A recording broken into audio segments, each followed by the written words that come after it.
It's really a joy uh, for the opportunity to introduce this evening's presenter. As he's already shared, he's known to me personally for some years now, and as he's noted, we enjoyed dinner together as guests of mutual friends just a few months ago.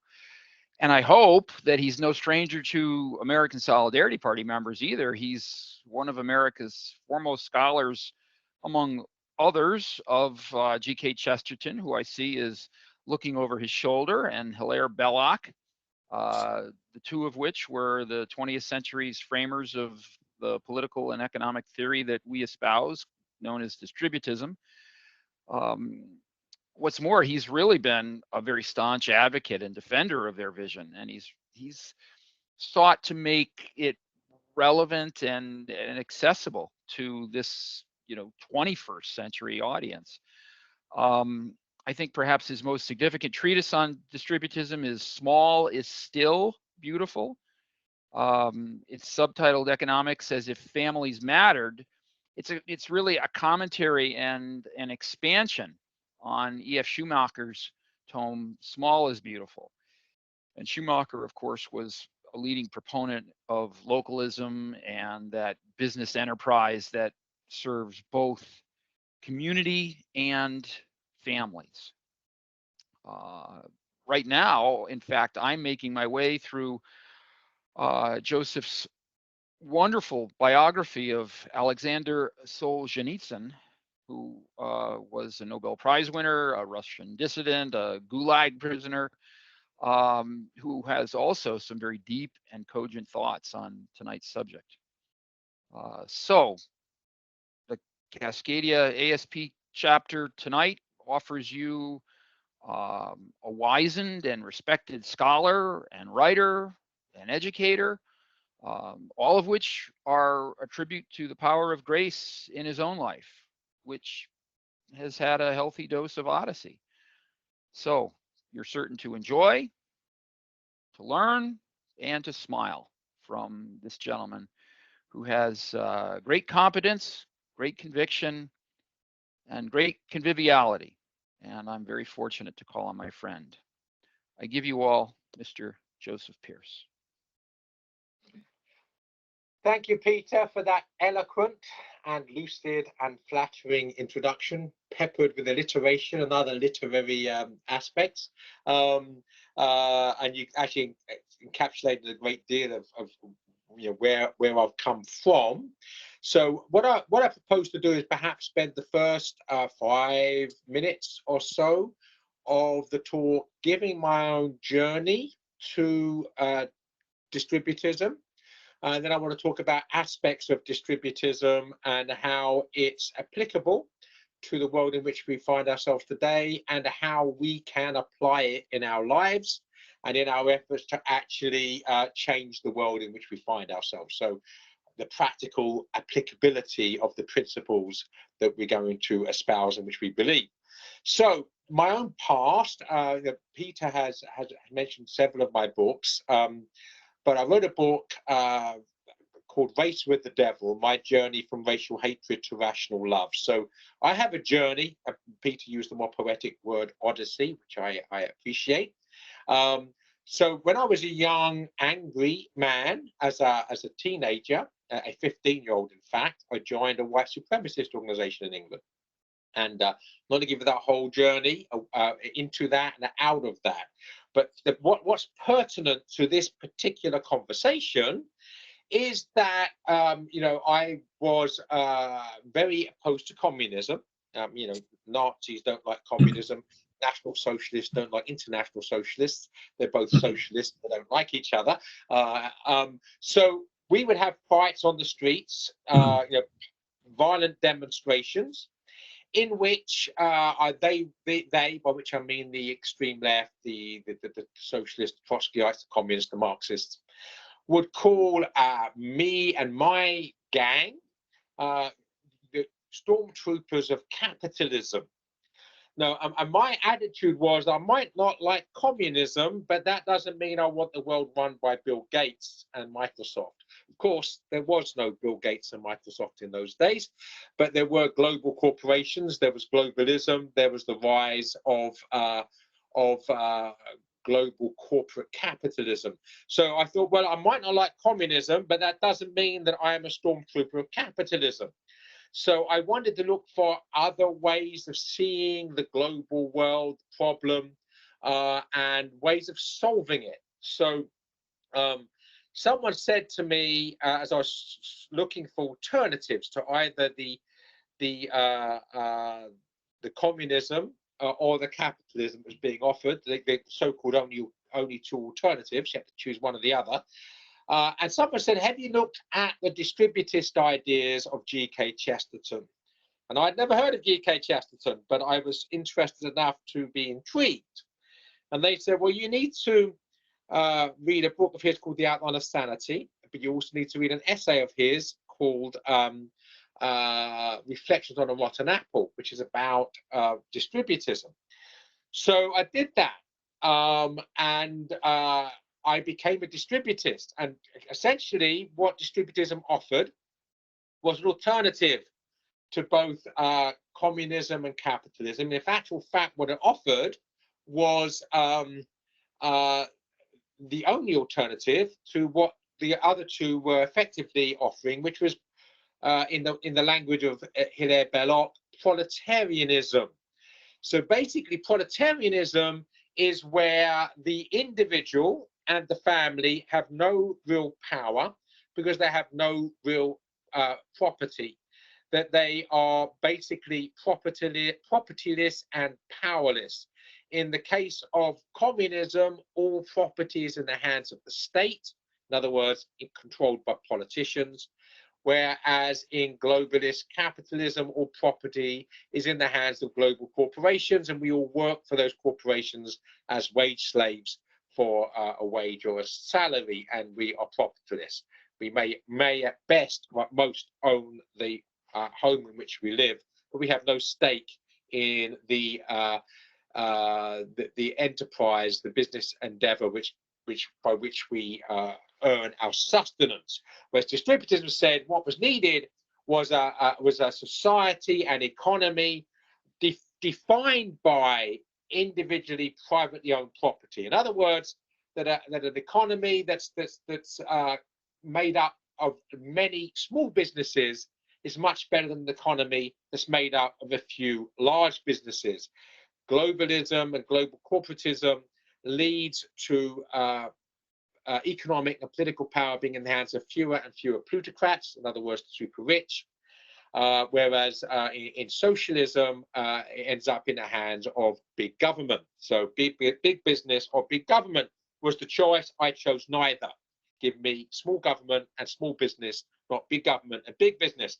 But the irony is that we now don't even have that choice between big government and big business, because what we see, of course, happening in the world today is that big government and big business are in bed together, right? The big socialism, in this country, say the Democrat Party, is in bed with George Soros, Bill Gates, with the global corporations.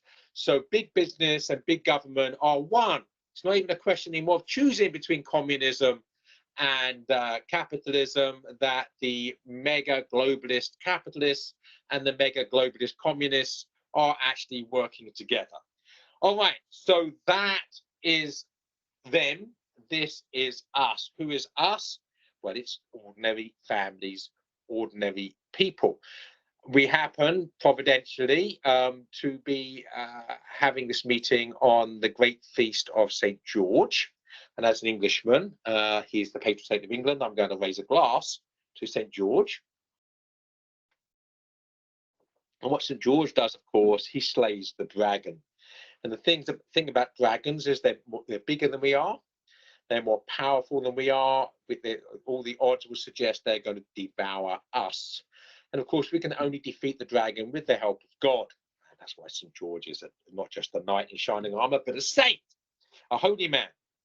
So how do we do that? So that's what I'd like for the rest of the talk about practical means by which the ordinary small man, and then Peter didn't mention the fact I've written several books on the Lord of the Rings and the Hobbit, Tolkien, and the Chronicles of Narnia. A large part of distributism is defending the Shire against the forces of the Dark Lord, against Mordor, against the empire of darkness. Okay, so we are hobbits, which means that we're small. But to be small is to be beautiful. To be small is to be humble. And we know that the first shall be last and last shall be first, because God exalts the humble, the exaltation of the humble. We have to fight the dragon. So how do we do that? Well, first of all, I used to call myself a distributist. I still do, but it's an ugly word. And then I started to say, well, instead of calling myself a distributor, because the problem with distributism, it is an ugly word. And it's not just me saying that. Chesterton and Belloc both confess it's an ugly word. It's also a misleading word. And often if you call yourself a distributist, you'll hear particularly free market libertarians will say, well, they are a socialist. You believe in the redistribution of wealth, just like the socialists.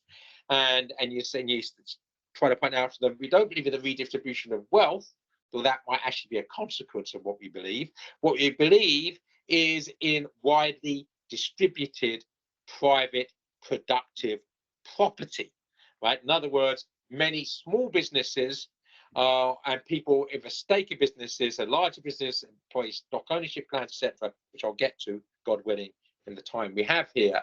So distributism is an awkward word. Then I started calling myself a subsidiarist. Or a solidarist, that's in the Solidarity Party. The two pillars, of course, of the Catholic Church's social teaching are solidarity and subsidiarity. On the one hand, the need for us to love our neighbour, the common good, solidarity, but also the need for us to be paterfamilias, to be heads of our own family, and for that family to have sovereignty, authentic independence from the state.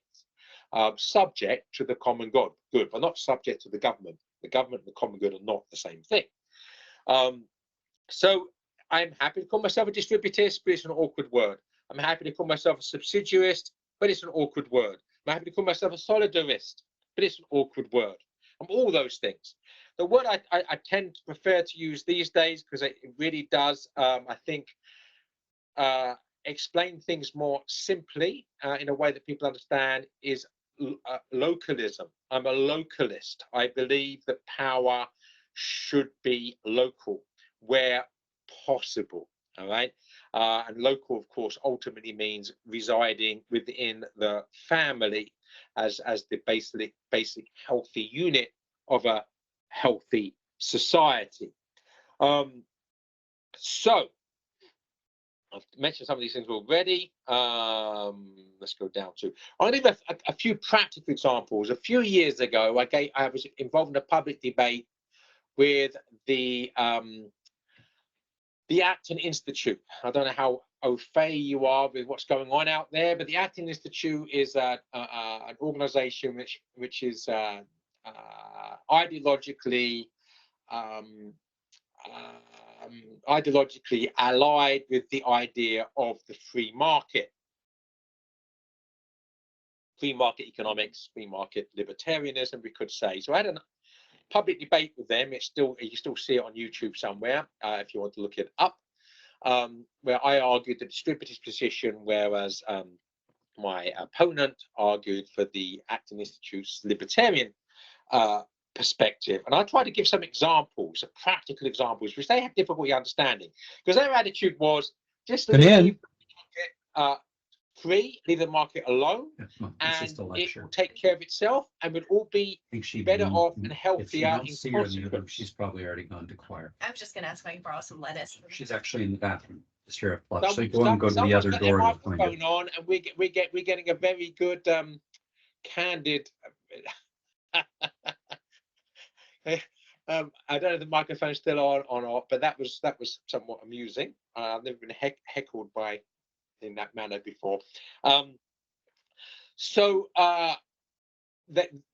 you leave the market alone, everybody be better off. That's their position. And I would say, first of all, the free market is a fallacy. in the sense that it doesn't exist.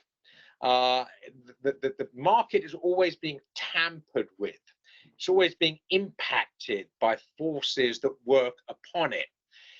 It doesn't work like a magic mechanism that's not impacted by human decision. And in particular, the market, of course, is being impacted by government interference. The Acton Institute would be completely opposed to that. But it's also being impacted by political forces such as economies of scale. In other words, the bigger players manipulate the market for their own benefit and do what they can to ensure that smaller players who don't have those economies of scale are kept out of the market. And I try to give some examples, and in my book, Small is Still Beautiful, there's a chapter called Small Beer. And just to show that I practice what I preach here, this is a craft ale, an IPA from a brewery in South Carolina, here where I live. So cheers. So small beer. I'm going to give you a story here about distributism in practice, and also capitalism in practice, and the so-called free market in practice. So in England, by the early 1970s, there were, because of a process of economies of scale, big business buying out or otherwise forcing out of business smaller rivals, where there had been hundreds of small breweries in England. There were now only 4 major breweries and a handful of smaller ones trying to survive. What made matters worse is these 4 big breweries, these 4 mega breweries, also owned most of the pubs. And they only allowed the pubs that they owned to sell their products. So what you see here in the so-called free market is those with muscle in the market, the big boys, bullying out of business and out of the market the smaller players, and forcing people to buy the only product available because all other products have been forced off the market. So how was that situation addressed? First of all, political action. So bravo to the Solidarity Party. Political action. In this case, 4 men, only 4 men, in a pub in Dublin, in Ireland. They're 4 Englishmen in a pub in Ireland. Sounds like the beginning of a joke. It's not. It's the beginning of a movement. These 4 men were lamenting and weeping into their pints of Guinness that it was impossible to get a good pint of ale in England these days because all the ale was being produced by 4 big brewers and the beer was bad and there was no choice in the market. So these 4 people decided to form an organisation called the Campaign for Real Ale. And within a few years, these 4 men had built a movement with 30,000 members. Now, this is impacting the market. It's no such thing as a free market, remember, but now you have a militant, what you might call consumers organization, a political organization, making demands upon the market that the big guys who are forced out with the small business players do not want to allow or hear. So, of course, one outcome, apart from the political ramifications of a small organization like the Campaign for Real Ale, was some of their members wanted to practice what they preached, ideally enough, understandably enough, and started founding small breweries, craft breweries. The problem was they had nowhere to sell their products because most of the pubs were owned by the 4 breweries. Those pubs that were free houses, that were actually owned by the landlord, could sell their products, but that was a small part of the market. So these people then lobbied Parliament, so lobbied the politicians. And in England, something which I think is very good in England, you don't seem to have it over here, every member of Parliament, I think it's only once a year, but every member of Parliament has the right to introduce for discussion in Parliament a private member's bill. And if that private member's bill is voted upon, and if the majority vote in favour of it, of the members of Parliament, that bill becomes law. So there was a member of parliament who was a member of the Campaign for Real Ale who introduced a private members bill that said that in every pub, irrespective of who owned it, had to have a pump that was for a guest ale. In other words, for an ale that had nothing to do with whoever owned it. And this gave the small businessmen, the small brewers, access to the market that had been denied them by big business. And once people had the choice between buying the 4 or 5 bad beers being offered by the big business and the one good ale from the hand pump, the guest ale, you can guess what happened. People wanted the good ale and not the bad ale, and these were by far the most popular. This began the explosion of the craft beer movement.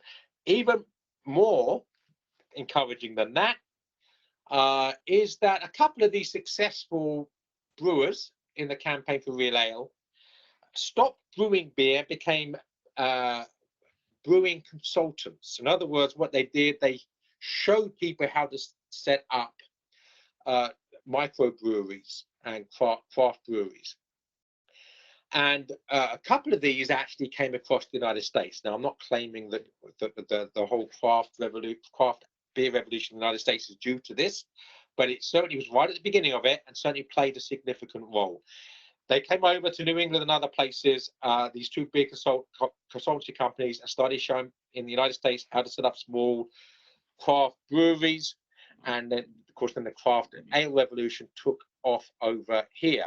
So in some sense, you can say that you can't really go anywhere in the United States now. Any community with a population of, let's say, more than 30,000, even maybe lower, 15, 20,000, has its own small brewery and now small distilleries and what have you. In some way, we can trace that back to 4 men in a pub in Dublin. And what they've done through political action, in other words, through manipulating the market, but these are hobbits manipulating the market against the powers of Mordor, against the powers of the dragon. They were successful. The David slew Goliath. St. George slew the dragon. And we have this craft ale revolution around the world. We see other things happening. Farmers markets would be another example.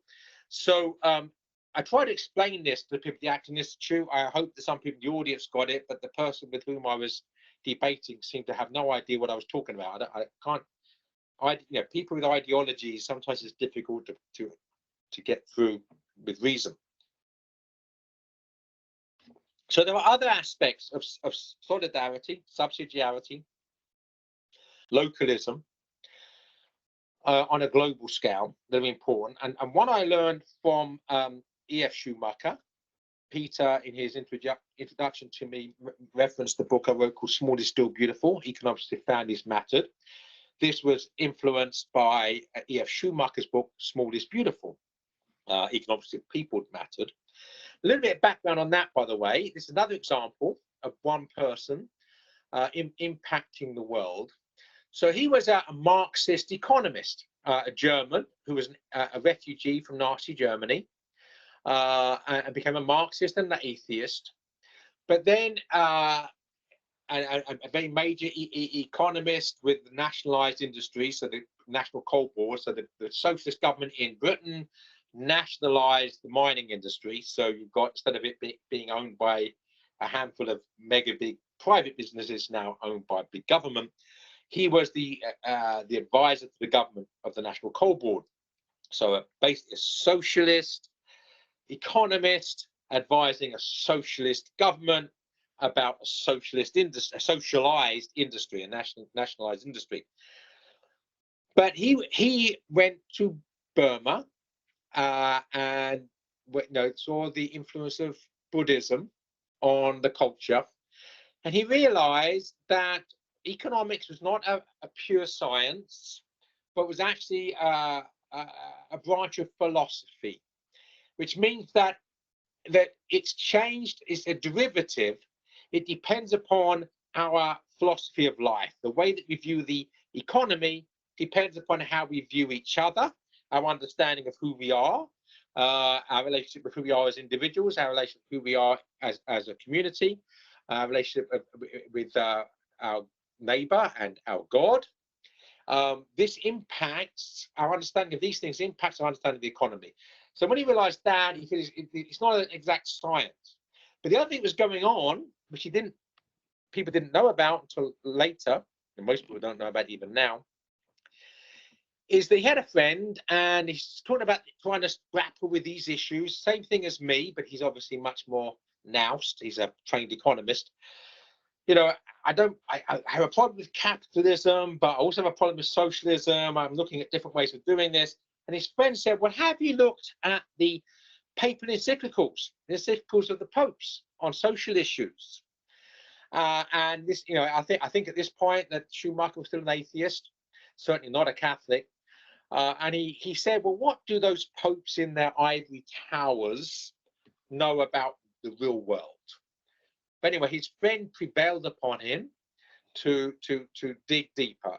And he read, amongst other things, Pope Leo XIII's encyclical, Rerum Novarum, published in 1891, and Pope Pius XI's encyclical, Quadragesimo Anno, published in 1931. Quadragesimo Anno means on the 40th anniversary of Rerum Novarum. These two joint encyclicals, and it blew Schumacher away. He saw that the church, the Catholic Church, in his teaching, understood the economy better than so-called experts such as himself. And this, along with, by the way, Humanae Vitae and the church's stand on sexual issues, led him to become a Catholic. And he became a Catholic a year before he published his book, Small is Beautiful. Now, the book, Small is Beautiful, revolutionized the way that the world, people in the world, looked at the economy. The whole movement, the green movement, largely began as a consequence of Small is Beautiful. What these people don't realize is they were buying into, if that's the right terminology, a Catholic social teaching. And of course, they poisoned it. As soon as you get Marxists and liberals, they poison it and what have you. But Schumacher's book, a work of economics, sold millions of copies and was an international bestseller. So another example of how one man or a handful of people can change the world. So words of encouragement to the Solidarity Party. But one thing that a concept which Schumacher introduced, which has now become absolutely a kingpin of localism, of healthy global understanding of the economy, which against globalism, is what he called intermediate technology. It's now sometimes called appropriate technology or sustainable technology. And again, the best way of doing this is to give you a practical example. So the globalists, they're big power, whether it's big government, big business, or the two working together. So, or big banks, big government, big business. So the International Monetary Fund, the World Bank, the United Nations, European Union, working in league with global corporations. They want major investment in big projects. So to give it a practical example, their idea of developing world investment would be to build, let's say, a nuclear power station on the edge of New Delhi in India. So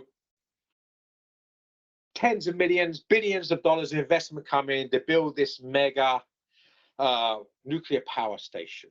What does that do? Well, it means that the men living in the villages for 100 miles around leave their wives and children and move to shanty towns, living in poverty on the edge of the new development, the new power station, breaks up local communities, breaks up families, leads to the construction of shanty town and the poverty attached with that, to build a mega project of which the main people to profit will be the developers, so the global corporations, those who finance it, so the World Bank, the IMF, the big government, the Indian government, we take it backhanders from the IMF and the World Bank and the global corporations. They're all getting together. There's mega bucks going around, and the ordinary people are suffering in consequence. So what does Schumacher say? He said, well, instead of that billions of dollars going to the one project with all the social upheaval that costs, if we were to just invest to build a generator in every village, the village, let's say the generator costs $10,000. Right? My math isn't very good, but let's say that the nuclear power station costs $10 billion. Now, 10,000, 10 billion, there's 1,000, thousands a million, right? So 1,000 is a billion. So basically, you could put a generator in every village in India for the cost of building that one nuclear power station.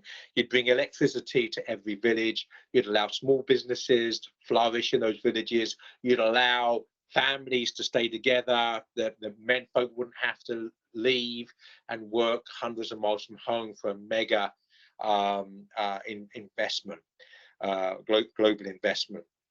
So this is appropriate intermediate, as Schumacher called it, or sustainable development.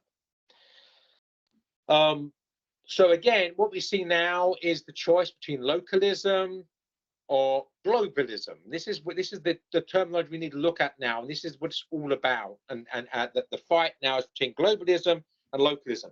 Ultimately, the tendency to centralize power into smaller and smaller units, both politically and economically, globalism, or the alternative to decentralize power away from big government and big business, localism versus globalism. That's the struggle. Now, what about economies of scale? Because you get, I can see the devil's advocate here, the objection. Some businesses can't be small businesses, right? You can't build cars in your garage. I mean, you could, but it would not be very economical. So, you know, car production has to be done on a huge scale. So what about economies of scale? What about some things that have to be done on a large scale? Again, Schumacher addressed this issue. So has the Catholic Church. You look at Rerum Novarum, you look at Quadragesimo Anno, you look at the Mondragon region in the Basque area of Spain, you will see something which the technical term used throughout the world or in Europe are producers cooperatives. The word used over here are ESOPs, employee stock ownership plan companies. In other words, if a company has to be large, it still doesn't mean that it has to be owned by a global corporation or absentee shareholders like absentee landlords. It can actually be owned and controlled and run by the employees, who are of course no longer employees but employers, right? They are all stockholders in the company themselves. Now, people will say, well, that's utopian, it doesn't work. Well, you know, as Chesterton said about communism, he said the coming peril is not Bolshevism, because the best way of destroying a utopia is to try it. In other words, put it into practice and see how it works out, and it will come, basically, it will destroy itself, like the French Revolution, the Soviet system, etc. Eventually, these things are unsustainable. So the best way of destroying a utopia is to try it. So same thing with cooperatives. What happens? Well, Mondragon was established originally by a Catholic priest in the wake of the Spanish Civil War as a means of first of all trying to create jobs, but in a way that was in keeping with Catholic social teaching. The Mondragon region of Spain is still a very successful part of the Spanish economy, mostly comprised of what Americans would call employee stock ownership companies. producers' cooperatives. On another way, Italy and other countries, a large part of the construction industry are co-ops. And what happens is you might own your own small construction company. You know, you go out and work building a handful of homes. But if there are capital investment you can't afford, like certain heavy plant you need for digging that's more than you can afford, you as a small construction company group together with a dozen other small construction companies and invest in the bigger capital, the bigger construction machinery you need, and use it that way. So it works that way. Same thing with agriculture, right? Small farmers that can't afford the bigger things needed for farming can club together. So you can work on a small scale with small businesses clubbing together as co-ops, very similar to the medieval guilds, or you can work with big companies coming together and working in that way. I use an example in my book of a chap who's Christian, a Quaker actually, Ernest Bader. And I read a book when I was young called The Man Who Gave His Company Away. And Ernest Bader was a very successful businessman, and because of his Christian principles, decided to hand his company over to his workforce. And people thought he was mad; it wouldn't work. And it was called what's called now the Bader something Commonwealth. So when I wrote my book, because Schumacher wrote about it in his book, 1973. I wrote my book in the late 1990s, about 25 years afterwards. And I went back to the Bader Commonwealth in polymer technology, the polymer industry, so plastics, rubber and plastics. Not only had it survived, this company, but it was the only small business in the polymer industry that survived. All the others had either been bought out by global corporations or had gone out of business. This producers co-op had been efficient and effective and successful. Successful, in fact, they didn't want to go too big. So according to their own rules, because they were successful, they were in the process of setting up a sister company in France. So, you know, same thing, small company, so they could work together and get economies of scale without becoming too large. So we can see how producers cooperatives have been shown to work in practice. There's someone called Gellert Dornay, who Catholic, practicing the priest, did the same thing up in the Seattle area. He now lives near Spokane. Good man. All right. So what about? There's going to be a handful of companies that they're not going to be producers co-ops, right? They're not going to be ESOPs. They're too big because of economy scale to be small businesses. What about those companies? Well, even within those companies, Schumacher said, you can practice localism, or smallness within bigness. And he said that the bigger a company gets, if it's run by the big boss man at the top, it becomes inefficient. He likens it metaphorically to a juggler. As the company gets bigger, the CEO keeps get extra balls to juggle. And even if he's a really good businessman, right, he gets more and more balls to juggle. Sooner or later, he starts dropping them, right, because he's got too many balls. So Schumacher says, instead of that, a healthy company should be the CEO should not be like someone juggling all the balls himself. It should be someone holding together a bunch of balloons. In other words, even within a big company, you should have quasi-companies, quasi-firms, semi-autonomous, semi-independent, so subsidiarity in pursuit of solidarity, that have to be efficient, effective, profitable themselves, run by their own entrepreneurs within that subsection, that quasi-firm within the big company. Each balloon has to be efficient, otherwise it has to be floating on its own, right, not sinking to the ground. And then the big boss guy at the top, or the board, whatever, just have to hold the balloons together. So even within a big company, you have this understanding of entrepreneurship, quasi-independence, subsidiarity, and this is actually been adopted by some of the global car manufacturers, for instance, the efficiency of this. So again, Schumacher's a prophet.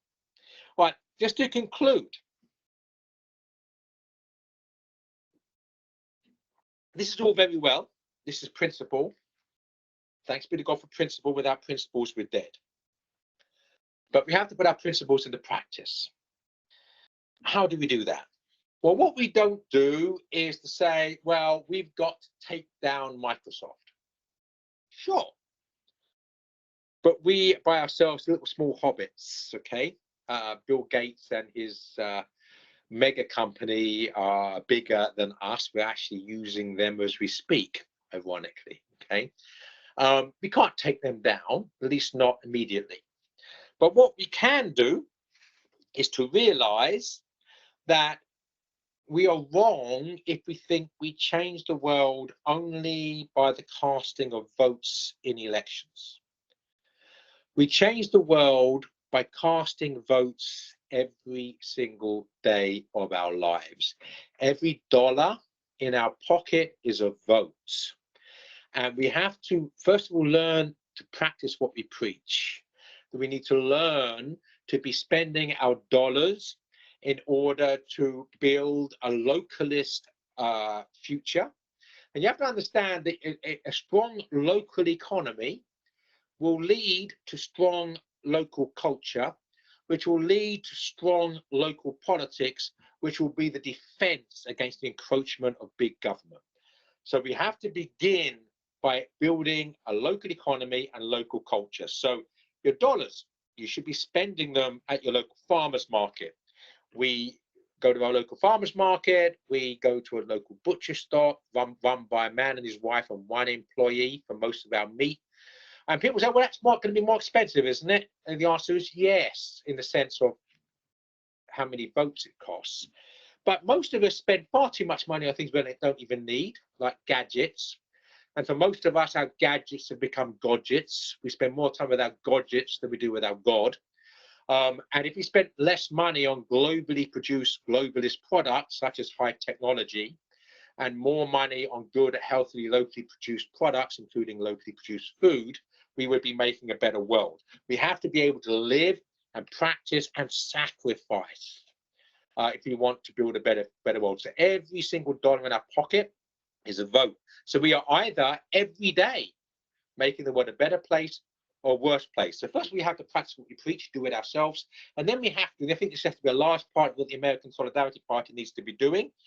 You have to be convincing other people. You can change the world every single day if you learn how to vote every single day with the dollars you have in your pocket. You're either making the world a better place or a worse place in consequence. So that's basically where I'd like to finish. It's simple. It's not difficult. The gospel is simple. I was not saying it's not difficult. Taking up our cross might be difficult, but necessary. All right. So let's be willing to embrace the sacrifice. Let's be willing to go forth. But we can be changing the world every single day. Each of us as individuals are persuading other people to evangelize in the cause of localism to make the world a better place. Thank you.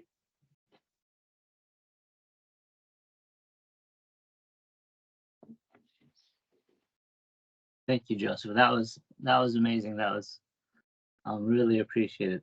And we can open it up to questions. I suppose we can just you can do that via the chat or just unmuting yourself and asking questions. Yeah, so I suppose if I see a raised hand here. If I see a raised hand icon, I can probably work that out. And I'm hoping that the question is going to scroll up, so I'm going to see it, and I have to, because sometimes when I do stuff, teach online, I've got to be scrolling down to see what's coming up. Doesn't look like that's the case, so I assume I'm going to get some questions. Can you point us to other examples of purposeful distributism, localism in the USA? Well, again, Darryl, the one good thing about, one beautiful thing about smallness is that it's local. In other words, that I can tell you that you need to be buying from small businesses rather than big businesses. You should be not eating in chain restaurants. You should be eating in locally owned restaurants. Here, for instance, I mean, if you're going to go to a supermarket, what do you call them over here? Chain grocery store, right? Here, going to Publix, for instance, Publix is an ESOP. Publix is an employee stock ownership plan company. So in other words, it's owned by its employees who are not employees, right? The stock owners. So you go be sure if we're gonna buy stuff, we can only get in Publix. We can't get in the farmers market. We can't get in the butcher shop. Can't get small. We go there. We go to Publix instead of one of the other places. So first one, we used to. There's another example about getting noused, right? Years ago, we used to shop happily at Whole Foods. Why? Because Whole Foods had a policy of subsidiarity. They would allow access to local producers to their shelves. So they'd be a part of a Whole Foods market, which would be locally produced products, and that was great, right? It means that locally small farmers and small producers could go to a big supermarket and get access to the market. Our own local Whole Foods also used to allow their parking lot once a week to be the farmers market location. Of course, we're going to support that. But then, of course, Whole Foods is bought out by Amazon. They then start introducing certain types of globalist ways of payment. You know that you can't. You've got to buy into their way of doing things, which is a globalist model. We haven't shopped in Whole Foods for years. So again, I can't give a one-size-fits-all, because the beautiful thing about localism is that, thanks be to God, that every locality is different. I mean, less so than it used to be. Strip malls look pretty much the same all across the country, which I find very depressing. But the point is, where you are, you will know what your locally small businesses, small restaurants, farmers markets, small butchers, what your local ESOPs are. If you don't, you need to find out. Thank you. That's helpful. Appreciate it. My pleasure, Darryl. I notice also Abe says in the Northwest, our employee-owned grocery store is Winco's. I didn't know that, but if you live in the Northwest, then that's obviously your Publix equivalent there to be choosing to shop at.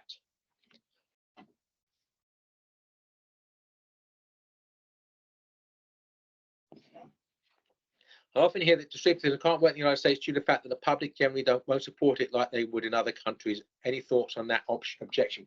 Well, Jeremy, that's a good question. I do think that up to a point, the Americans have been brainwashed to believe that the best deal is the cheapest. And what the Americans don't realize, of course, is that the cheapest comes at a hidden cost in all sorts of ways. You buy the cheapest food. First of all, it's the least healthy for you. Right, you're poisoning yourself, but also you're poisoning your environment, because the way it's produced is as unsustainable as regards the farmland and the ecosystems. So it comes at hidden costs. So it's a lie to think it's the cheapest or the best deal. It's neither. It's expensive. It's just that there's a hidden cost. But we have to. It's true that we have to teach Americans that they have to be behaving ethically in the market. Don't look for the best deal as in the lowest price. Look for what's best in terms of virtue, right? What is going to make the world a better place for me, my children, and my neighbor? What's going to make it a worse place for me, myself, and neighbor? You have to educate people. It's not the cheapest.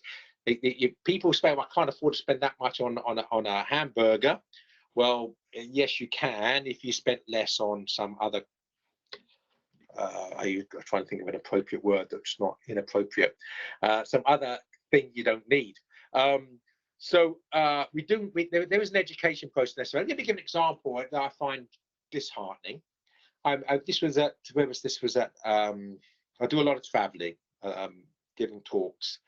And this was at Denver Airport, and I'm hungry, right? It's breakfast time for my flight. I don't have time to sit down. I normally sit down at a restaurant. I'd rather pay extra to be waited upon. I'm trying to be civilized. I hate fast food, but I didn't have time. and there's this huge queue outside McDonald's, and I would avoid McDonald's like the plague anyway if I could. I thought, I don't want to queue up for McDonald's. And then I looked over, and there's this place that sells burgers and nothing name. Who knows?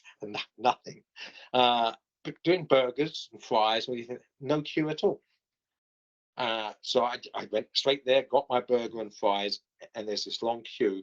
People want the same standardized product. As G.K. Chesterton said, the coming period is standardization by a low standard. We actually like the fast junk food, and that's what we want. And you know, we do. There is an education process that we have to do. If people want a better world, they have to pay for it. You know, as we know, the phrase that freedom is not free.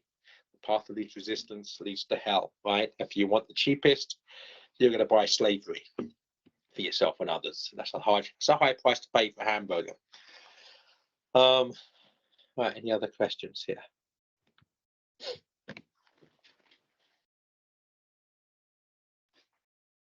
Have you examples of programs with incentives to attract or sustain local entrepreneurs? How do we prime the pump? Okay, well, you know, it seems to me, what I love about this, each of us is in our own space, right? And all of us can be making the world a better place. Some of us, it's like there's two extremes of the spectrum and everything in between, right? At the one end of the spectrum are the hardcore, right? These are the homesteaders that I don't believe in self-sufficiency. We're not supposed to be self-sufficient. We're supposed to have neighbors that we interact with, but you know, but producing our own food and on our own property, homeschooling our kids, not engaging with the whole globalist megalopolis at all. That's the one extreme, okay? And I don't use extreme, I mean extreme in a good sense, right? A saint is extreme, it's extremely good, right? So, and then the other extreme is someone who's got a conventional job, maybe even working for a global corporation, has to commute to work in a car every day, his kids go to a regular school, right? That's the other extreme, but he can still be spending his dollars to help the local economy, to be producing localism, to helping the world become a better place. So wherever we are on that map, on that spectrum, we're either making the world a worse place or a better place, right? We're not all in a position to go off the grid, right?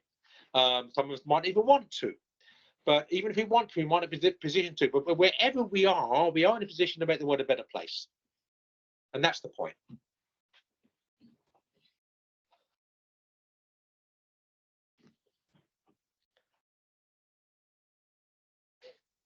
Yeah, that way, Dale and I both agree that he's using the word localism. We've got a new book out called Localism, to which I've contributed a chapter that yeah, it's just it's obvious.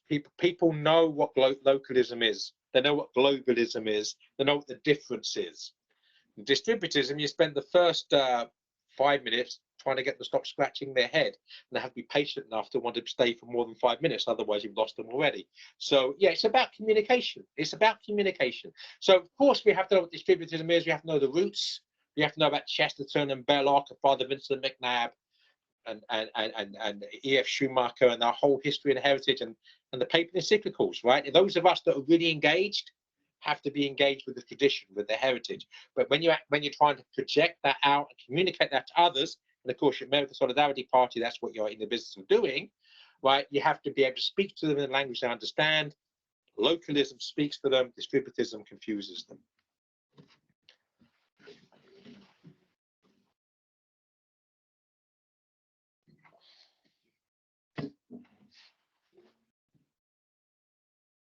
Thank you, Kathleen. I mean, that's just practical on the ground, grassroots up. We can only let me tell you a little story. I mean, I've been running out of time here, but a very quick story. This encapsulates it. It's one of my favorites. So that they're saying that an Englishman or an American, doesn't matter. We'll say an Englishman, so I'm not insulting anybody. An Englishman, except myself, an Englishman is lost in Ireland. Right, he's driving around in circles and he doesn't know where he is and he's very confused and he drives past and there's this Irishman sitting on a fence sucking on a straw And he sort of waves at him, and he's driving around, hopelessly lost. An hour later, he drives past the same Irishman, right? So he's obviously been driving in circles, getting nowhere. So he stops, and he asks the Irishman, says, "Excuse me," he says, "could you help me? I'm lost." I say, "Can you tell me how to get to Limerick?" And the Irishman says, "Well," he says, "if I were you, I wouldn't start from here." Right? Not very helpful, but very wise in the sense that none of us would want to start from here, right? We're in a mess, but we can't start from anywhere else, right? In order to get to Limerick or to heaven or to a better world, we have to start from here. So that means where we actually happen to be in our own lives at this moment, not where we want to be, not where we wish we were, where we are. And you start from here with the dollars you have in your pocket.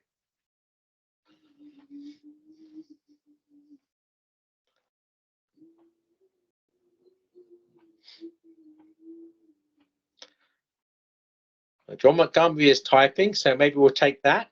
I mean, I'm not in any particular hurry to leave. Well, I've got that much time left, unless someone buys me another beer. But unfortunately, you can't send it to me in cyberspace. Yeah, one of the problems with new technology.